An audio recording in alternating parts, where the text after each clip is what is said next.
আমাদের ভালো লাগাতে সকলকে অনেক অনেক অনেক স্বাগত জানিয়ে আমার আজকের গল্প আরম্ভ করছি। আজকের গল্প অবহেলিত ভালোবাসা। গল্পটি তাহলে শুরু করি। আজ সেই অবহেলিত জন্মদিন আবার খুশির। ৭ই ভাদ্র বাংলায় আর ইংরাজিতে ২৪শে আগস্ট। একই দিনে মায়ের মৃত্যু দিবস ও মেয়ের জন্মদিন। তাই বাবা অর্থাৎ বিজন মিত্র কখনোই মেয়ের জন্মদিনটিকে মেনে নিতে পারেননি। ঠাম্মি অর্থাৎ মৃদুলা মিত্র বেঁচে থাকাকালীন গোপাল ঠাকুরকে মিষ্টি দিয়ে ভোগ দিতেন, তারপর খুশিকে মিষ্টি মুখ করাতেন। বাবা বিজন মিত্র কখনোই খুশির সুখ স্বাচ্ছন্দ্যের খবর নেননি, তাই খুশির দায়িত্ব নিয়েছিলেন ঠাম্মি। ঠাম্মি অনেক বোঝানোর চেষ্টা করতেন আর বলতেন, কারোর মৃত্যুতে কারোর হাত থাকে না, যার যখন সময় হবে তার চলে যেতেই হবে। মায়ের মৃত্যুতে খুশির কী দোষ বল? আর আমি আর তুই যদি ওকে না দেখি তবে ওকে দেখবে কে? একেই তো মা মরা সন্তান। খুশির বাবা বলতো, আমি ওকে কোনোদিনই স্নেহ করতে পারবো না, কারণ ওর জন্য আমার সংসার তছনছ হয়ে গেছে। কিন্তু কখনোই ওর খাওয়া পড়ার অভাব হবে না, আমি সব কিছুই দেব। কিন্তু বাবার স্নেহ আমি ওকে দিতে পারবো না। এইভাবে খুশি মানুষ হতে থাকে ঠাম্মির কাছে।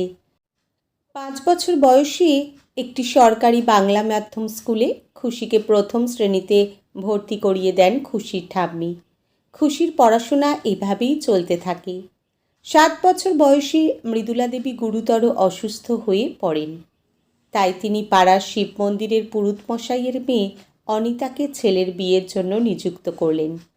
অনেক জোর করে বিজনকে রাজি করালেন। প্রথম রাজি না হলেও বিজনবাবু অসুস্থ মায়ের দিকে তাকিয়ে পরে বিয়ের জন্য রাজি হয়েছেন। মন্দিরে খুব ভালোভাবেই বিজন ও অনিতার বিয়ে হয়ে যায়। ১ মাস পরে মৃদুলা দেবী পরলোক গমন করেন। মারা যাবার আগে উনি অনিতা দেবীকে বলেছিলেন, কথা দাও তুমি খুশিকে নিজের মেয়ের মতো স্নেহ করবে। অনিতাও হাসি মুখে মৃদুলা দেবীকে কথা দিয়েছিল। মৃত্যুর আগে খুশি ঠাম্মিকে জিজ্ঞেস করেছিল, তুমি চলে গেলে আমি আমার সুখ দুঃখের কথা কাকে বলবো? উত্তরে মৃদুলা দেবী বলেছিলেন, দিদিভাই, আমি তোমার জন্য যে নতুন মাকে রেখে যাচ্ছি ও তোমাকে খুব যত্ন করবে, আর তুমিও মায়ের পাশে পাশেই থাকবে। তারপর মন্দিরে গোপাল ঠাকুর আছে, সেখানে গিয়ে মনের কথা বলবে, কেমন? চিরকাল কেউই বেঁচে থাকে না, আমি তোমার মায়ের কাছে যাচ্ছি। অনেক ভেবে চিনতে মৃদুলা দেবী বিজনের জন্য অনিতাকে নিযুক্ত করেছিলেন, কারণ অনিতা খুব ভালো, সহজ সরল ও সৎ। তিনি জানতেন অনিতা ভালোভাবে নিজের দায়িত্ব পালন করবে। নতুন মা এসেই খুশির সমস্ত দায়িত্ব নিয়ে নিয়েছে, প্রায় নিজের মেয়ের মতোই স্নেহ করে। স্কুলে যাওয়ার আগে যত্ন করে খাইয়েও দেয়। কোনো জিনিস কম থাকলে নিজে না খেয়েও খুশিকে খাওয়ায়। নতুন মাকে পেয়ে খুশি ভীষণ খুশি। কিন্তু বাবার ভালোবাসা থেকে খুশি সবসময়ই বঞ্চিত। অনিতা অনেকবার বিজনকে বুঝিয়েছে, কিন্তু বিজন কখনোই বুঝতে রাজি নয়। ১ বছর পরে অনিতার আরেকটি মেয়ে হয়। খুশি মায়ের সঙ্গে সঙ্গে ঘরের কাজে সাহায্য করে, বোনের দেখাশোনা করে। এইভাবেই চলতে থাকে সময়। অবশ্য যে স্কুলে পড়ে সে স্কুলের প্রধান শিক্ষক তপন মাইতি বিজনবাবুর খুব ভালো বন্ধু। উনিও খুশিকে খুব ভালোবাসেন। ছোটবেলা থেকেই খুশি ছবি আঁকে, পড়াশোনায় ভালো। প্রতি বছর স্কুলের ম্যাগাজিনে কবিতা গল্প লেখে। উনি খুশির প্রশংসায় পঞ্চমুখ হয়ে থাকেন। অনেকবার বিজনবাবুকেও বোঝাতে চেষ্টা করেছেন, কিন্তু বিজনের খুশির প্রতি কোনো উৎসাহই ছিল না। উনি সবসময় বলেন, খুশির জন্মের পরে আমি আমার স্ত্রীকে হারিয়েছি, আমি ওকে বাবার স্নেহ দিতে পারবো না। খুশি নিজের মনের চাপা কষ্ট তখনই অনুভব করতে পারে যখন চোখের সামনে দেখতে পায় বাবা ছোট বোনকে খুব আদর করছে, কিন্তু কাউকে কখনোই বলতে পারে না। বছরের পর বছর বোনের বার্থডে খুব বড় করেই করা হয়। নিজের জন্মদিনের সময় তারিখ সবই ভুলে গেছে। নতুন মা অনেকবার বুঝিয়েছেন বিজনবাবুকে যে ওর একটা ছোট করে জন্মদিন করা দরকার, কিন্তু বিজন নিজের সিদ্ধান্ত কখনোই পাল্টাতে চান না। সবসময় এই কথাই বলেন, ওর জন্মদিনটা আমার জীবনের কাল। দেখতে দেখতে খুশি 10ম শ্রেণীর ছাত্রী। খুশির হেডমাস্টার তপন মাইতি খুশিকে ডেকে পাঠালেন। বললেন, তুমি আজ অবধি কয়টা কবিতা লিখেছ? খুশি উত্তরে বলে, অনেক লিখেছি, মনেই নেই।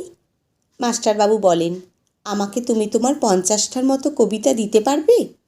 খুশি বলে, কেন, কি করবেন? তোমার নামে একটা বই ছাপাবো।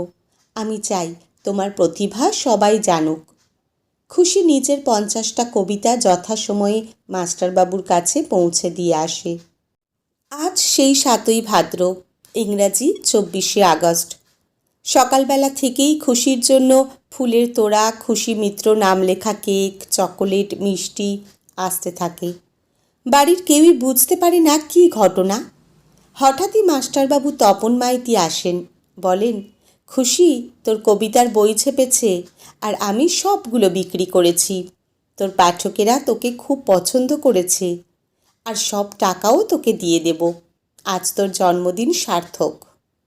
তিনি আরও বলেন, তোর কবিতার বইটি জাতীয় পুরস্কার পেয়েছে। তোকে একজন গার্জেনের সঙ্গে গিয়ে সেই পুরস্কার আনতে হবে। আমি 2 মাস আগেই তোর বইটি প্রকাশ করেছি, কিন্তু তোর জন্মদিনের উপহার হিসাবে আমি আজকের দিনটিতেই তোকে সারপ্রাইজ দেব ভেবে রেখেছিলাম।